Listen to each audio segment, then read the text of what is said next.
Para você que se liga no Travinha Esportes, esse é o Travinha Rugby Clube. A gente tem a honra de receber, a gente não, né? Ela nos recebe aqui hoje. Então a gente tem a honra de estar aqui com Lúcia, a treinadora Lúcia, uma das pioneiras do rugby feminino no Rio Grande do Sul. Lúcia, muito obrigado por nos receber aqui, muito obrigado por esse Travinha Rugby Clube. Queria que contasse um pouco dessa história, desse pioneirismo, como que você começou no rugby? Primeiro agradecer a oportunidade de estar aqui com vocês. E como é que eu comecei no rugby? Porque eu sou professora de educação física e pensei, tem aí um esporte diferente, né? Todos os esportes têm que ter uma ajuda para sair do lugar. Então eu vou lá conhecer como é que é esse tal desse rugby. Isso foi quando, mais ou menos? Isso daí quando e como? Foi em 2000 e... Olha, faz tempo, hein? Foi 2002, 2003. 2002, 2003. Não, 2003.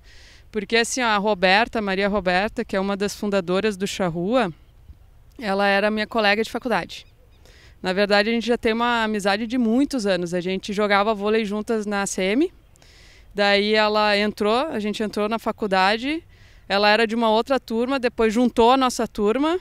E aí a gente começou a ser colega de sala de aula. E aí depois a gente resolveu fazer uma pós juntas. E aí na época eu continuava jogando vôlei, ela, né, tinha já largado o vôlei. E aí ela assim, Lu, tem um esporte que eu acho que tu vai gostar, não sei o que, vai lá conhecer. Eu, rugby, meu, o que é isso? Eu não tô querendo muito saber dessa história aí não. Mas é brincadeira, né? Mas ela ficou insistindo para eu ir conhecer o esporte 6 meses. Tem gente que a gente insistiu mais tempo. 6 meses ela ficou, Lu, vamos lá, vamos conhecer, não sei o que. Aí ela foi muito esperta que ela me convidou para conhecer um terceiro tempo de um jogo que era Charrua e Desterro, masculino, né? Daí eu peguei, eu só fui pro terceiro tempo, não fui fazer outra coisa lá. Ela, não, vai ter uma festa lá, vai ser legal, sempre tem. Aí eu fui lá na festa e achei, nossa, que coisa diferente, né? As pessoas vão confraternizar e, é diferente. Aí eu já tava assim, mais assim... desiludida um pouco assim com o vôlei, eu tinha acabado de 2002, eu fui campeã estadual, né, com a Sojipa, que eu jogava vôlei. Aí ela insistiu, eu já estava meio assim dando confusão assim de treino, não estava mais conseguindo treinar lá direito. Aí eu falei, poxa vida, né, vou lá conhecer, por que não, né, conhecer o esporte. Aí foi assim, eu treinei no sábado seguinte eu joguei. Paixão à primeira vista. Toda aquela parte didática, você tem que aprender a correr, passar para trás, não sei o que, eu tive no sábado seguinte eu estava jogando, já que foi o nosso primeiro jogo contra a UFSC. E desse primeiro jogo até o Sul-Americano de 2005, que foi a primeira vez que você ficou campeã sul-americana com a seleção, você e a Fernanda, as primeiras gaúchas campeãs com a seleção brasileira feminina em 2005. Como que foi essa trajetória e como é que foi a convocação, como é que foi aquele campeonato de 2005 sul-americano? Então, eu comecei então de fato a treinar, né? Eu treinava assim, tentando conciliar as duas coisas, o vôlei e o rugby. Em 2013 eu passei tentando conciliar o rugby e o vôlei. Daí em 2004 teve uma primeira seleção, houve uma primeira seleção feminina, foi a primeira vez que houve um campeonato sul-americano feminino, que as gurias jogaram na Venezuela, se eu não estiver enganada, na Venezuela. E na época o Flávio era treinador e ele tinha uma ideia de conhecer um pouco do rugby que estava se abrindo no Brasil. Porque até então tinha uma ideia muito grande sobre o rugby de São Paulo, né? Tudo girava muito em torno do rugby de São Paulo. Então se abriu uma seletiva em 2004, onde houve um convite para quem quisesse, achasse que tivesse condições de participar para ir para essa seletiva. Eu, a Fernanda e a Roberta, nós fomos para essa seletiva, que foi acho que no final de 2004. Não lembro mais quando é que foi, o final de 2003. A Fernanda e a Roberta chegaram a ficar com aquele grupo que ficou lá treinando, eu não fiquei. Só que elas aprenderam uma mentalidade lá e elas trouxeram isso para o clube. Então, por muito tempo a gente foi fazendo essa transição. Aí em 2004, a gente veio, desenvolveu aqui, né, tentamos desenvolver o Charrua. Em 2005 o Flávio fez a mesma dinâmica, ele chamou então um grupo de gurias para participar de treinamentos lá, e a partir desses treinamentos ele selecionou de fato as 12 que iriam participar então desse sul-americano que foi lá em São Paulo, né? Que foi o segundo sul-americano oficial, né? Oficial. E essa mentalidade, Lúcia, que tanto a Fernanda, a Roberta e tu, que pegaram com alto rendimento da seleção, que estava começando no feminino naquela época, essa mentalidade de treinamento, de filosofia de trabalho, vocês foram trazendo aos poucos para o Charrua, e acredita que foi isso que fez do Charrua, o que o Charrua ajudou a construir o Charrua, que o Charrua é hoje atual campeão brasileiro feminino e referência no rugby feminino brasileiro? Com certeza, uma das grandes preocupações que a gente tinha era justamente a gente conseguir trazer o que a gente aprendia em São Paulo para cá, porque naquela época não era que nem é hoje, né? Apesar de ter aí 10 anos, na verdade, né? 11 anos, mas assim, todo o acesso às informações eram muito restritos. Entendeu? A gente não tinha agora o que a gente tem hoje, Coach 1, acesso, na época não era CBRU, era ABR, era bem assim, confusa todas as informações que vinham, tanto de campeonato quanto de formação. Não tinha documento traduzido. Não tinha documento traduzido, então todas as informações que a gente tinha sobre treinamento era bem assim, confuso. E os nossos primeiros treinadores eram guris que tinham se machucado e que eles foram ajudar o feminino. Só que eles eram assim, as primeiras linhas. Então eles nos ensinaram o mínimo, que foi o Cuca e o Rodrigão, né? Foram os nossos primeiros treinadores. E a gente ainda mantém até hoje alguma essência que eles deixaram aí pra gente. Mas assim, aí a gente foi tentando fazer essa transição no sentido assim, nossa, o Rugby Sevens, ele é diferente do 15, né? Ele tem uma outra dinâmica de jogo. Então a gente foi tentando fazer essa transição, né? O Flávio, ele gostava muito assim do ataque, né? Ele sempre primou muito pela questão de uma organização de ataque, atacar o espaço, jogadoras habilidosas em tudo, assim, tanto de manuseio com a bola, quanto conseguir assim, side step, velozes, né? E aí houve uma transição, então, depois com a saída do Flávio, que foi quando assumiu uma outra comissão técnica, que estava com o Milho, o João, o Chubby e o Zé, então formou ali, depois veio outros, o Matias, que foi um argentino que veio nos ajudar também. Isso. E aí eu tive a sorte de conseguir pegar toda essa transição. Isso te levou a essa transição e essas diferentes formas de trabalho fizeram com que você optasse a se tornar treinadora, a primeira treinadora do Rio Grande do Sul? Olha, não. Na verdade foi assim, ó. A gente estava num ano bem importante para nós, que foi em 2009. A gente estava sem treinador em 2009 e na época o treinador do masculino era o Martim. E aí ele falou que ele ia assumir o treino do masculino, do feminino e ia jogar pelo masculino. Então ele realmente assumiu uma carga muito grande assim, de coisas que ele deveria treinar. E a gente começou a notar que estava havendo um crescimento e uma organização do rugby feminino a nível nacional. Na época ainda existia o circuito, que se jogavam em etapas, em campeonatos que já existiam. Não sei se tu vai lembrar desse campeonato que tinha. Eram mais ou menos 5 etapas. Era Niterói, São José... Florianópolis, Curitiba. Isso. E São Paulo acho que entrava com Lions até.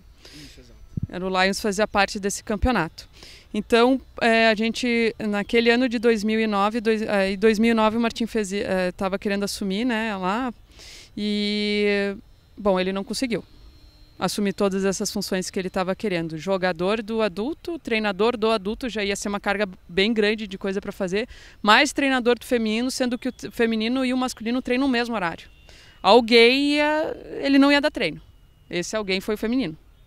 Ele não conseguiu dar treino pra gente. Então, às vezes, ele ia lá, passava exercício e ia tentar dar treino para adulto. Só que ele nos deixava lá, às vezes, 40 minutos fazendo o mesmo exercício, né? E aí, uma vez eu fui cobrar dele isso. Pô, Martim, e aí, tu não pode fazer isso com a gente, não sei o quê. A gente está querendo correr o circuito. Isso significava para nós que cada uma das atletas ia ter um investimento pessoal de mais de R$ 2.500 para jogar rugby. inviável. Não, a gente fez ser viável, só que tu entende que quando tu tá disposto a investir R$2.500, tu tem que, a pessoa que tá lá, que vai te conduzir a isso, ela tem que também comprar essa ideia. Ela também tem que te ajudar a chegar lá. E aí o que aconteceu? O Martim falou assim, então eu não vou. Daí eu vi assim, pá, e agora por que eu fui lá cobrar o cara? Agora a gente perdeu o treinador. Ralou tudo, né? E aí a gente não tava conseguindo, né, ter treinador então, né? Nessa função de 2010, assim. Aí eu discuti com o Rodrigão, que foi o que... Tudo minha culpa, viu, gente? Discuti com o Rodrigão, depois, uma vez que ele foi nos ajudar de novo, né? Ele quis assumir de novo, aí teve um curso de coach nível 1 aqui, e eu perguntei pra ele, tá, e aí, Rodrigo, não vai fazer? Aí ele, pra que eu vou fazer? Aquilo me chocou. Como assim, pra que tu vai fazer? Pra tu melhorar, pra dar treino pra gente. Não, mas assim, do jeito que tá bom. Aí eu falei pra ele, tá bom pra ti, pra gente não, tu tem que melhorar como treinador pra que a gente possa melhorar como jogador. Daí ele falou que ele não ia fazer, daí eu fui lá fazer. Porque eu sou metida, aí eu fui lá fazer. Daí eu cheguei à conclusão assim, quer saber do que mais? Eu vou assumir essa bronca, porque assim, é um passo muito importante que a gente tem que dar. E não adianta eu querer que uma outra pessoa faça essa função. E eu tô indo lá para a seleção e eu sou muito Caxias, as gurias que me acompanharam na seleção sabem, porque assim, eu anoto tudo. Eu sou Caxias. É uma esponja, igual o Joca Malaya fala, é uma esponja, absorve tudo. Eu anotava todos os treinos que tinham lá, tanto os teóricos quanto os práticos, eu anotava, aí eu fui fazer curso, anotei não sei o quê, e aí eu comecei a assumir a função de treinadora-jogadora no Charrua, mas foi por isso, porque eu acho que assim, tu só tem direito de criticar quando tu tá disposto a ajudar. Criticar por criticar, tu não tá construindo nada. Então, se tu tá lá querendo criticar ou apontar o dedo para alguém, então tu também tem que estar lá querendo ajudar e se dispor a ajudar em alguma situação. E foi isso, eu falei, eu não vou ficar aqui reclamando das pessoas, entendeu? Eles estão fazendo o melhor que eles podem fazer agora, então vou eu lá. Essa bronca que você comprou, fez do Charrua o que é o Charrua hoje no feminino? Acho que foi uma construção de tudo.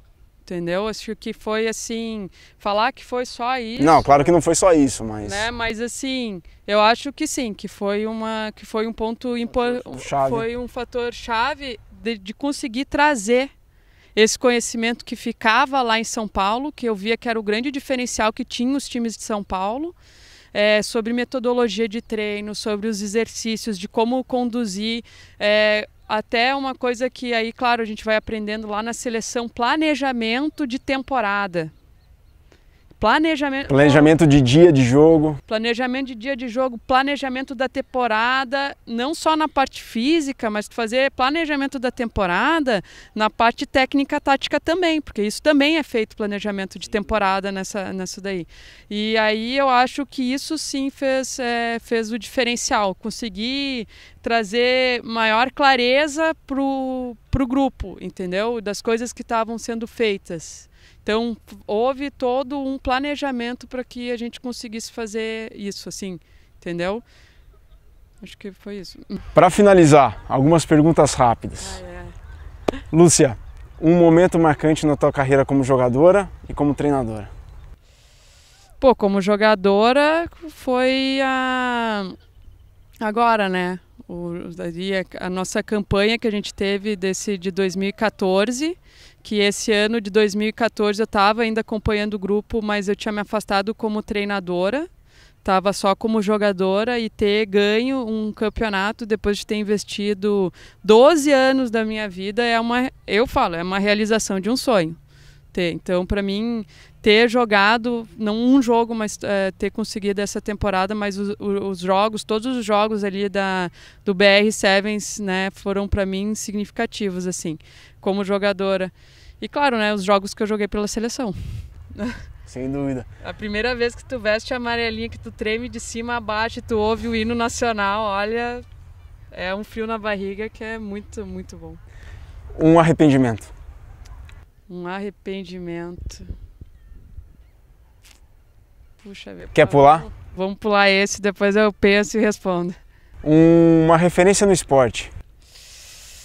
Uma referência no esporte. Eu vou trazer, como eu joguei vôlei muitos anos, Então eu vou trazer referência do vôlei, que na verdade ali eu construí muitos valores que eu tenho. Então, uma jogadora que eu admirava muito era a Leila, não sei se vocês vão lembrar, né? Não é mais dessa geração, mas ela não era uma jogadora alta, era uma jogadora que ela foi desacreditada na seleção brasileira, porque ela era muito baixa, para aquela época ela era baixa, para hoje então ela é nanica, né? E ela conseguiu dar a volta por cima, e eu ainda lembro de jogos que a Leila jogou na raça. Entendeu? Ela tirava força, sei lá da onde, para conseguir virar. E então era assim, foi sempre uma pessoa assim que me motivou muito. E os treinadores, né? Tanto o Bernardinho quanto o Zé Roberto, nos seus estilos, né? Que são completamente diferentes, mas como eles conseguiram levar o vôlei a uma excelência que é hoje, né? A nível mundial. E são treinadores brasileiros que entendem o esporte como o Brasil deve entender aquele esporte, e investiram, e a Confederação Brasileira investiu nessas pessoas, e essas pessoas conseguiram fazer o vôlei do que o vôlei é hoje. Uma referência no rugby? Referência no rugby, uma pessoa como referência no rugby? Do Brasil, no mundo, enfim. Pô, uma referência, uma única pessoa. Eu ia dizer minhas companheiras, né? Eu não posso deixar de citar aqui a Maria Roberta e a Fernanda, que elas foram incentivadoras e amigas, e sem elas eu nunca teria chegado onde eu cheguei, e o Charrua nunca teria chegado onde ele chegou ontem, hoje, né? Então, para mim, essas pessoas eu vou sempre trazer como referência. Lembrou do arrependimento ou não? Ou não tem?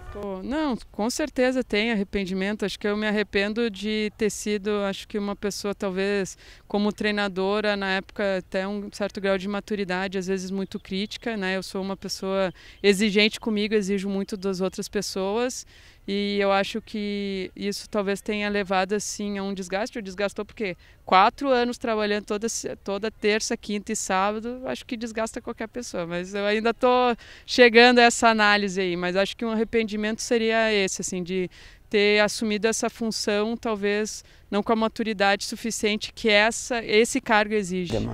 Demanda. Tá mas certo. Eu também adquiri isso exercendo isso. Então Perfeito. Fica meio estranho. Lúcia, muito obrigado. Obrigada. Obrigado por nos receber aqui. Eu parabéns pelo teu trabalho, parabéns por tudo que você fez e ainda fará pelo rugby nacional. Eu que agradeço a oportunidade. Obrigada, Virgílio. Obrigada ao Travinha.